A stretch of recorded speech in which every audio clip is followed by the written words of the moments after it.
I'm David. This is Izzy, and we're from Fox 2 Sierra, and we are discussing the situation in Uvalde, Texas, the horrible, horrible elementary school shooting that took place now 3 days ago.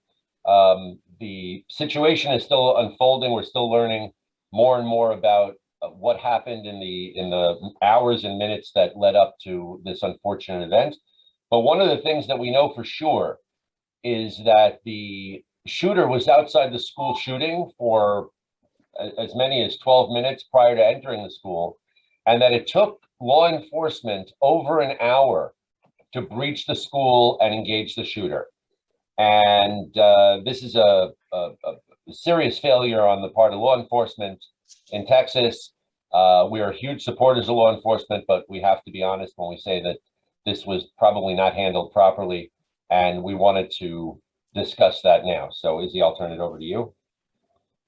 All right, thank you, Dave. So first, before we dive into this, a disclaimer: we're not offering, professional advice or anything like that. This is merely a conversation, a discussion that will probably go on. This will probably turn into a case study for years to come, where what did and didn't happen will be analyzed. We're just, two individuals who are security conscious. We have this company that was developed to train regular everyday civilians in like situations.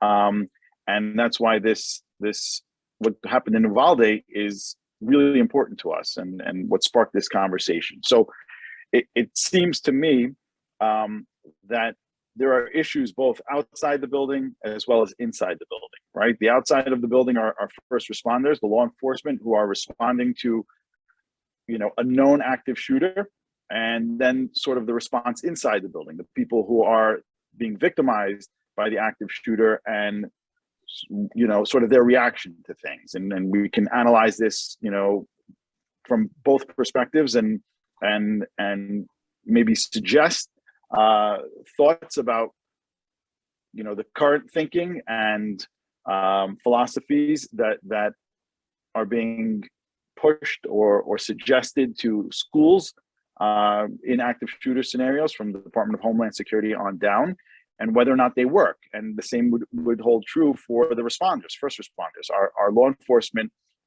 responding appropriately and trying to end this threat as quickly as possible.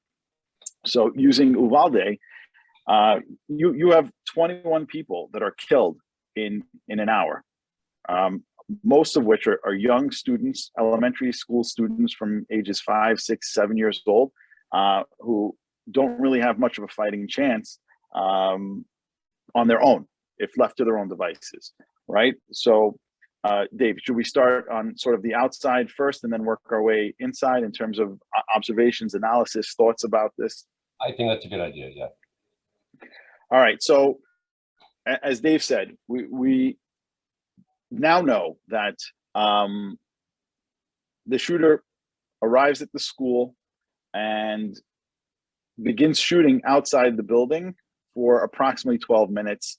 There's no intervention whatsoever. The shooter is able to gain access and entry to the building through a side door that was not locked. All right, so there's a security breach right there. Makes access and entry, and while inside the building, eventually, law enforcement is notified. They respond. They stage outside of the building while shooting is going on inside the building. Parents arrive. Parents who some of whom are armed, some of whom are not armed. I heard a story today about a mother who broke through the lines that the law enforcement set up on the exterior of the building, where they were focusing. It seems that they were focusing their attention on parents who were arriving at the school once they heard that there was an active shooter. And one mother broke through the barricades and was able to gain access and entry to the building, and was actually able to rescue her children, which is it's incredible considering that she went in unarmed, located her children, and was able to get them out of the building. And we'll get to sort of our feelings and opinions about that down the road when we talk about and analyze the interior of the building. But law enforcement, it seems like law enforcement dropped the ball. They didn't respond. They didn't go inside. And Dave, what is the prevailing philosophy, if you will, when it comes to law enforcement and active shooters today? So since Columbine, if Columbine taught us anything, it was we don't stage outside. And that's, it stands true in the security company that we both work for. We don't stand outside, we go in. We don't wait for backup, we go in immediately. Even if you're only dealing with your issued, duty pistol and that's it, you have to go in, because the problem is that during an active shooter situation, it is exactly what we're calling it. It's an active shooter situation. Someone is inside actively killing innocent people. Law enforcement has to act immediately.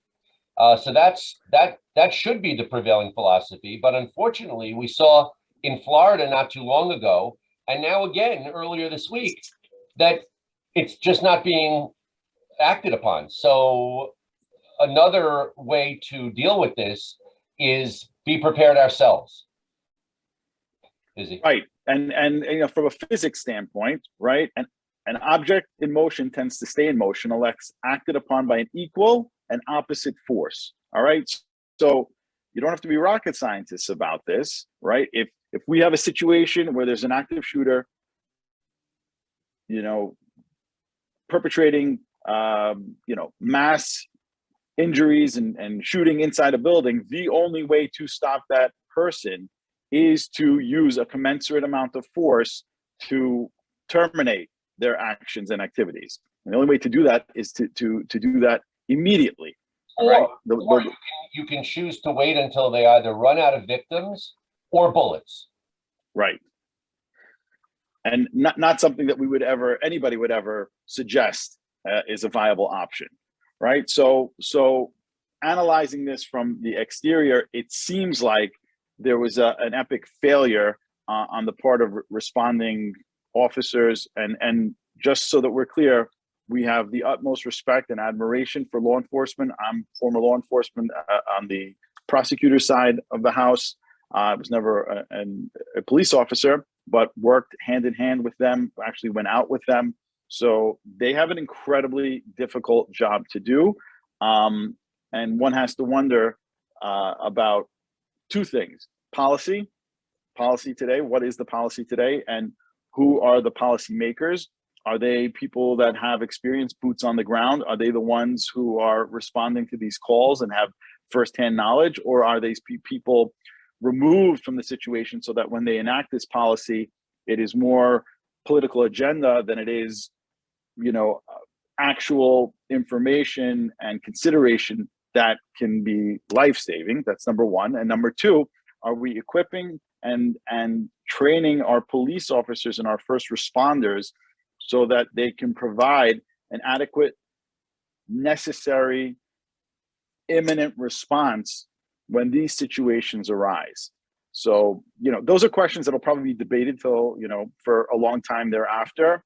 Things that we're probably not going to be able to answer in the course of this conversation, but food for thought, stuff that we do want to put out there. We want people to think about this, because if we're not discussing it, if we're not thinking about it, if we're not talking about it, then this is an effort in futility, right? You get on the merry-go-round of death. We're going to go around and around, and, nothing's going to change. Go ahead, Dave. If I may also, and again, we're huge supporters of law enforcement. I suggest in this situation, maybe there was a failure in training, there was a failure in policy, but the truth is it doesn't really matter, because you can live in a municipality that has the best trained officers in the world, and they can have one police officer for every civilian. But the fact of the matter is, if law enforcement isn't there on the scene immediately while something bad is happening, you need to act for yourself and not wait for law enforcement. If getting to a safe place where you are really safe and you can just wait for law enforcement is a viable option, then that should always be the first option. But that's almost never the case. All right. In utopia, well, bad things don't happen to begin with, but when they do, you have an immediate solution. That's never the case in real life.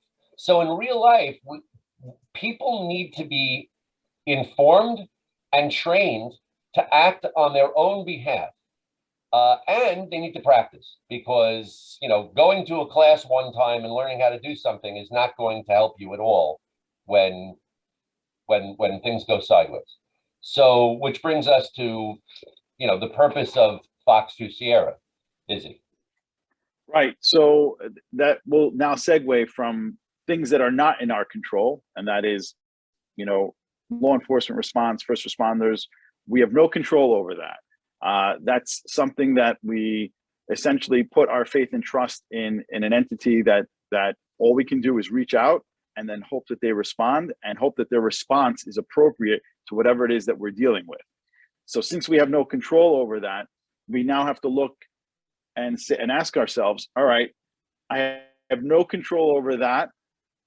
I'm at the mercy of the response until the responders get here. What are my options? Do I have options, right? And I think that the prevailing philosophy and methodology, until now, even now, is this run, hide, fight philosophy. And I think that I'm going to surmise, I'm going to make an assumption that when they came up with this, it was done sort of in a vacuum, in a response, not because it was tested and tried and true, but in a response to a situation that shocks everybody to the core. And we had to figure out, well, how do we deal with this, right? So the knee-jerk reaction is, if you see danger, you want to run away from that danger. And that I think everybody can agree with that getting away from danger or something threatening makes sense and is logical. The hide, I think, probably sounded logical under the circumstance. And that is, if you're in a building and it's multiple floors and something is going on, when you play hide and seek, you go into the closet, you close the door, and you hope that nobody's going to find you, right? And it's a crapshoot. Maybe you get found, maybe you don't get found. All right, but one thing's for sure, right? When somebody enters the room where this closet is located and you're in there, your options run out because you can't escape. You're now between you and getting out of the room is a threat. So your odds of survival decrease significantly when you limit the options of movement.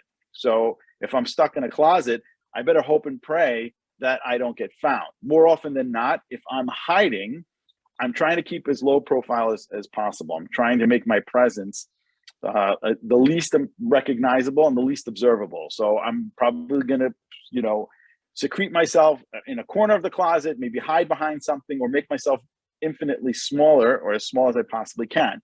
In doing so, I'm also now limiting my ability, my field of view, my vision, and my ability to react. When that closet door opens, right, I may not be in a position to utilize the third component of run, hide, fight, and that is fight, right?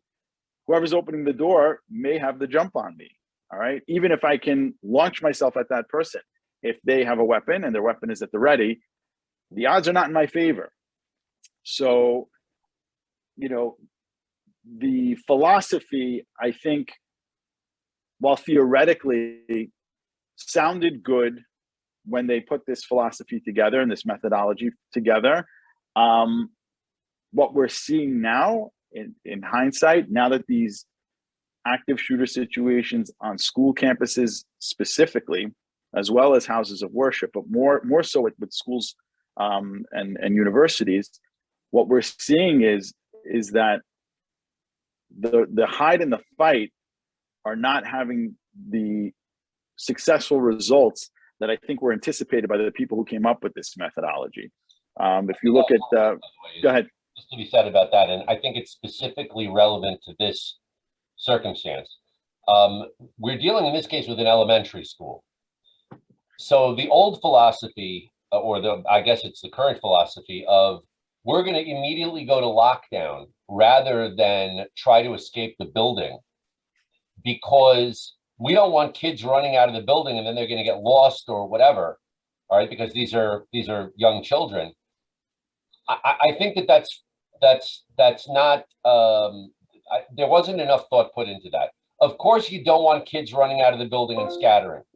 At the same time, I'd rather be looking for a lost kid than zipping up a kid in a body bag because the kid didn't get out of the building when they could have. So this is something that it's a balance test of various different options that you have, and you're going to take risks in all of them. If you're fleeing, well, you know, we're going to, I guess I'll turn it over to you to the fire drill analogy, but I think that Right. Okay. So we'll do that segue. So you know, our thought process is, and we were talking about this yesterday. It was a casual conversation, and that conversation is what prompted us and gave rise to us making this recording and this video. Is that we were just talking about our own kids and sort of looking at this from the outside, looking in, and going, you know, it seems to us that schools, despite the tremendous risk and the fact that these incidents are happening with a greater degree of frequency, and this month alone, 3 active shooter incidents, all right, with mass casualties, that's an insane thing to contemplate, right? How much time and effort is actually being spent by schools running drills or thinking this through, and not just talking about it, but actually coming up with plans, implementing those plans, training those plans. When you're dealing with 5, 6, and 7 years old, you know, students in an elementary school, your options are limited. They're not fighting back. All right, more often than not, they're going to do whatever it is that the teacher tells them to do, and they're not going to have that much autonomy or wherewithal to start having free thoughts. But what all of our children are familiar with, and what we're familiar with, are fire drills. Fire drills happen every year with every grade in every school, and kids are imbued with the fire drills. There's a protocol in place, and it's almost commonsensical and ingrained in your subconscious, so that if somebody said to your kid, "Do you know where the fire exits are in your school?" My money would be on they probably do, because they're clearly marked. There are alarms. Most of these doors oftentimes have a sign on it that says, you know, if you push this bar, an alarm will go off. And, you know, as you get older, you want to test that out and see if it actually works. They have pressure bars on those doors. So, you know, while certainly we've come a long way in terms of school security and security in general, and I know that schools have started implementing, you know, heavier doors and lockdown procedures, where they have specialized locks that lock from the inside of classrooms and keep those doors secure. The bottom line is that you're essentially cutting off access to everybody in that room. Virginia Tech showed us that students barricaded themselves in a room. I don't know if the door to the room had specialized locks, but they certainly barricaded themselves in a room. The shooter had walked up and down the hallway, looked through the windows of the doors, saw people in the room, saw that it was barricaded, and still was able to make access into that room despite it being barricaded. And the students were hunkered down. They were, you know, under desks in a fetal position, and that allowed the shooter to come in and start executing people with virtually no resistance. There was one student, I think, who had some sort of ROTC training or background, who rushed the shooter and was shot 7 times and killed. All right, so one person reacted, you know, to their detriment, when you had a room full of people. If all of them reacted the same way and all of them implemented the fight, you know, I'm not saying that people wouldn't have gotten injured or killed, but perhaps they could have overpowered this one person using a handgun. Wasn't using a rifle, he was using a handgun. So I segued away, but the fire drill is common knowledge, and it's a drill that's run effectively and efficiently, and something that every child knows and has a knowledge and awareness of. When a fire bell goes off in a school, all right, the children are instructed the first time they conduct this drill that a drill is going to happen, so they're aware of it. When the bell goes off, they're not scared and nervous, but they get right away, there's a recognition. That sound that you hear now is associated with a fire. In this case, it's a drill, but the next time you hear that sound and it's not a drill, you know that everything that we're about to do now that comes after that sound is what we plan on doing when it's not a drill. And that is, we're going to line everybody up in order. We're not going to make jokes. We're not going to speak loudly. We're going to follow the teacher. The teacher's going to exit the room. And there's a fire route. There's a route to a fire exit. All right. And here's where common sense sort of kicks in. And that is, if there's a fire raging through a building, all right, it poses the same threat or a similar threat to human life that an active shooter does. All right. The difference is the mode and the medium by which danger is approaching, right? A fire can move pretty quickly. Smoke can move even faster than fire. Can you imagine for a moment if your protocol in a fire was to lock yourself down inside your classroom and wait for firefighters to arrive and just push all your children into a corner, or tell them to hide in the closet? All right. The door may be secure, and that may be good to keep a fire at bay for a certain amount of time, but smoke's going to come under that door, and smoke is just as deadly, right? If you can't breathe, you're going to pass out. If you're not rescued in time, God forbid, you can perish and die, right? So the prevailing theory, the prevailing push in a fire drill is to get everyone out of the building as quickly, as organized, as orderly as possible, and not to wait until you figure out whether or not the fire is going to come to your room. Nobody waits for the fire to get to their room. Nobody stays in place and says, we're just going to hang out here till a firefighter comes and tells us to leave. The danger is imminent. The danger is there, whether I see it or not. So I need to get to the closest exit that allows me to get out of this building and put as much distance between myself and the threat. Now, that seems obvious in the case of a fire. It's a little frustrating and confusing for me why that same commonsensical approach isn't being applied to active shooters in the context of a school scenario, in these scenarios that we're seeing. All right, if the teachers inside the school had trained for evacuation procedures, had the wherewithal to get their students together in a line and get them out of the building as quickly as possible, lives could have been saved potentially. And it's very easy to say that today, sitting on the other side of the country.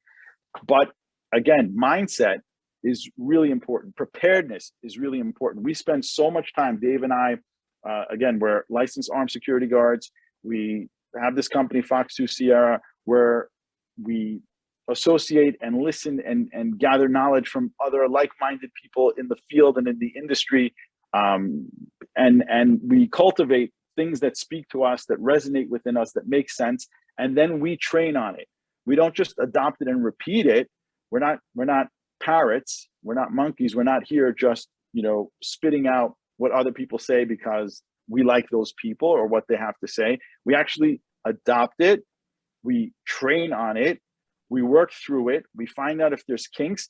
Does it work for us in the environments that we find ourselves in? And if it does, then we train and we train and we train and we train, and we don't stop training, because these are perishable skills, and you can't fall asleep at the wheel. So I wonder out loud, and again, this was again our conversation that we were having, whether or not adopting and adapting sort of the fire drill mentality and approach to things has merit and value in an active shooter situation. Dave, you want to add anything to that or share some thoughts? Well, I think that apart from the old thinking of the run, hide, fight scenario, I think that run should be run out of the building. And that's something that, in this scenario, for example, this guy's outside in the front of the building across the street. He's shooting at the school. Why weren't all the kids just evacuated out the back?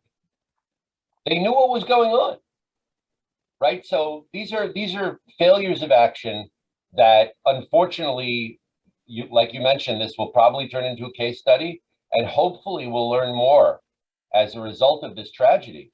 But I think these have happened enough so that we should have already learned some of these lessons. And it's just not being disseminated to the people at the end of the line.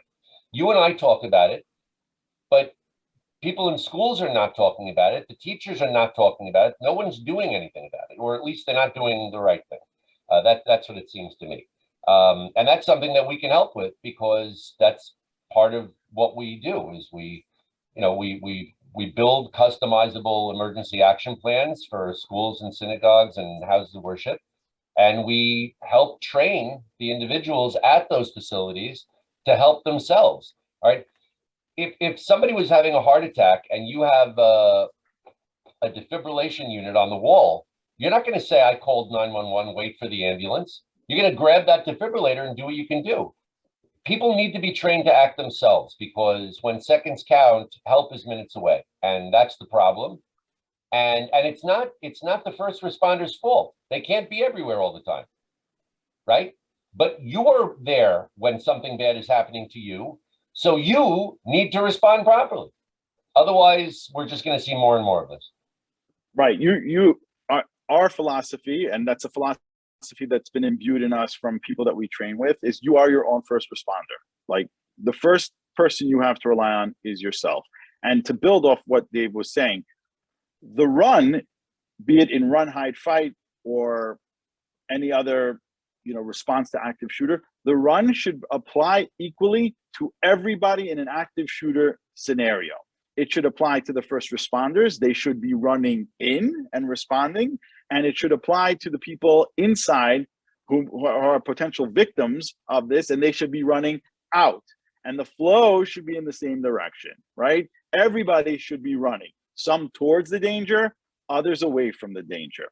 To stay in one spot, to me, in light of, again, just using real world experience, not me personally, watching this scenario unfold over and over and over again. And as Dave said in our conversations, the body count keeps rising. It's going up. It's not going down. So something's not working. And, we can point fingers all we want, or we can take action, right? So I'm sick and tired of seeing this unfold over and over again. And I'm stuck here watching this on the news every night. It's heartbreaking. It's devastating to watch, to comprehend how somebody would even go into an elementary school and start shooting innocent little children. That's a discussion, a whole nother discussion that we can, discuss till the end of time. Or we can say, look, we're people of action. We're not taking this anymore. We're sick and tired of this. If we can't rely on other people, we have to rely on ourselves. We have to do something. We have to figure out what we can do to give ourselves a fighting chance. A fighting chance is not locking down in a room, unless there's a guarantee that doing so insulates you in some capacity. So far, we haven't seen that work. So I would implore you to think outside the box and say, if that is your school's protocol, then you better have an evacuation plan if that doesn't work. Do the windows in your school open? Are there emergency exits in the windows? All right. If you ride a subway car in any city or a bus, there are always windows marked as emergency exits. And they're marked so not just for the people inside the subway car or the bus. It is marked so for the first responders, so that when they respond, they know that the third window on every city bus is the emergency window. And they know that so they can hone in on it, and they can get there as quickly as possible, pop that window open and get people out. The top of a bus has a hatch. School buses have hatches on the roof of the bus. They have emergency windows. Every kid knows that. Every bus driver knows that. Every firefighter knows that. Do we have that in our schools? And if we don't, why don't we have them? Why don't we have them? Why are we putting our kids, who we should never put in a position where they have to fight for their lives, in a situation where they can't have a running chance of survival by getting away? Why is that not the first option? Get away. It's the same reason why we have men with guns protecting our money, and we have men with guns protecting our politicians. but we don't have men with guns protecting our children. It's because Right. the people who make the decisions are thinking of maybe not the best intentions when they make the decisions. Not always, but very often. Right. So the takeaway I hope from this conversation, which I hope will be an ongoing conversation and not one that, you know, ends when we finish this recording. It's one that I hope, if nothing else, plants a seed, right? A seed of thought, and opens the conversation to dialogue and for input. We're certainly interested in hearing what other people have to say. We've discussed this with you know, other people who are administrators in school, and they feel they have protocols that, you know, lockdown protocols. We didn't get into exactly what that entails, but the default setting was, you know, lockdown protocols work for us. Now, I would like that to be a conversation. I'd like to hear how people think that works, what they've experienced that makes them think it works, and how they would react in situations like now in Texas, and see, would their protocols have worked in this situation?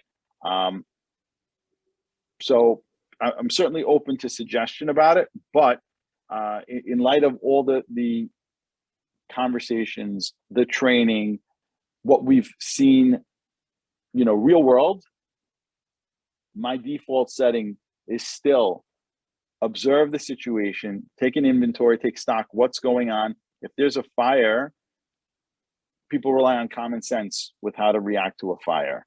And unfortunately, because this is now a routine event that we have to contemplate as Americans and as citizens, I think we have to start adopting that same philosophy, using common sense to deal with threatening situations. That's it. So our company, Fox 2 Sierra, we encourage you to check it out. We'll put a link to it. Check us out. We are here to help facilitate, educate, empower, increase situational awareness, develop emergency action plans, and not just talk about it.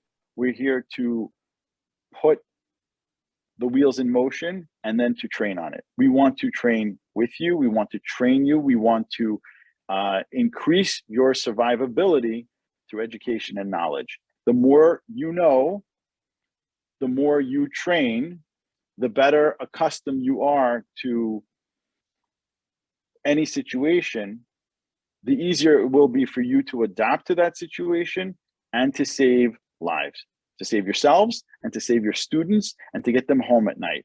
All right. I think it would be impossible to say that we can eliminate active shooters and keep that from ever happening again. You know, in a perfect world, one can hope for that. But if we can't stop them, then we have to empower ourselves to stop them and to self-rescue. And that's what our company is founded on. And, you know, it's Memorial Day is this weekend. So I just want to give one plug, and that is, in addition to trying to help citizens empower themselves and work with schools and houses of worship and the primary targets of hate and terrorism domestically, is that we employ veterans and first responders, people from the most elite units that have served, that have real world experience, that are getting out, because we want to give back to our veterans. We want to give back to those men and women in uniform who, you know, sacrifice for this country, who have, you know, experience that most of us don't, but we can all benefit from. And those are the people in our cadre of instructors that we utilize, who present this information in understandable, manageable, relatable conversation. And I think we can all benefit from it. And that's another push for our company, is not just helping citizens out, it's helping our fellow citizens who dedicated their lives to our country and bled for our country. So it's that symbiosis. And they speak the language of first responders, right? There's a connection and a bond that runs deep, that perhaps is difficult for a regular everyday person to, comprehend and pick up, but they speak that language. And, that we want to develop a symbiosis. We want to develop a relationship between the first responders and our staff from schools and organizations, so that this epic failure of communication and reaction doesn't happen again. We have to stop it. It has to stop yesterday. There's no reason why we should be losing 21 people to an active shooter who was let run rampant for an hour or more. It's outrageous. It has to stop. And we're here to help you empower yourself to do everything that you can to keep this from happening to you. Check us Dave, out on the internet, www.fox2sierra.com. Contact us and let us help you help yourselves. Thank you.